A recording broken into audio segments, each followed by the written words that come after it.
एक बार शैतान ने हमारे नबी हजरत मोहम्मद सल्लल्लाहु अलैहि वसल्लम से मुलाकात की थी। शैतान और हमारे नबी के बीच क्या बात हुई, आइए जानते हैं इस वीडियो में। एक बार हुजूर सल्लल्लाहु अलैहि वसल्लम मस्जिद से बाहर आए तो वहां शैतान खड़ा हुआ था। आप सल्लल्लाहु अलैहि वसल्लम ने फरमाया, ए इब्लीस, ऐसी क्या चीज है जो तुझे मस्जिद तक खींच लाई है? तो इब्लीस ने कहा, मुझे अल्लाह ताला ने आपकी खिदमत में हाजिर होने का हुक्म दिया है। तो आपने फरमाया, अल्लाह रब्बुल इज्जत ने तुझे मेरी खिदमत में हाजिर होने का हुक्म क्यों दिया है? तो शैतान ने कहा, अल्लाह ने मुझे इसलिए भेजा है कि आप मुंह से कुछ पूछे।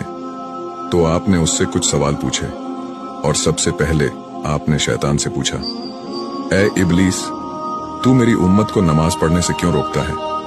शैतान ने कहा, जिस वक्त आपका कोई उम्मती नमाज के लिए घर से निकलता है तो मुझे एक बीमारी घेर लेती है। फिर जब तक वो वापस नहीं आता मैं उसी बीमारी में मुब्तला रहता हूं। फिर आपने उससे पूछा, तू उन्हें इल्म और दुआ से क्यों रोकता है? तो शैतान ने कहा, उनकी दुआ से मैं अंधा और बहरा हो जाता हूं। मुझे उस वक्त शिफा हासिल होती है जिस वक्त वह फिरागत पाता है। फिर आपने शैतान से पूछा, तो उन्हें कुरान पढ़ने से क्यों रोकता है?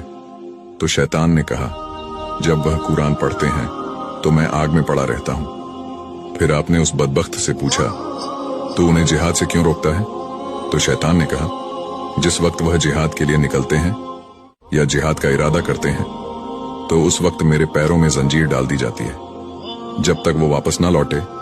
इसी तरह जब वह हज के लिए जाते हैं तो उनकी वापसी तक मेरे पैरों में फंदा और पैरों में जंजीर डाली जाती है।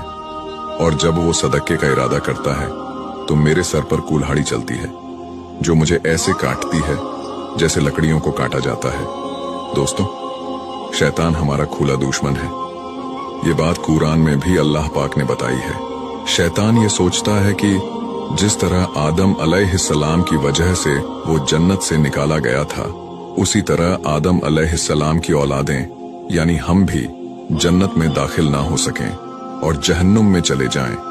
इसलिए वो दिन रात कोशिश में लगा रहता है कि हमें राहें कक से भटका दे।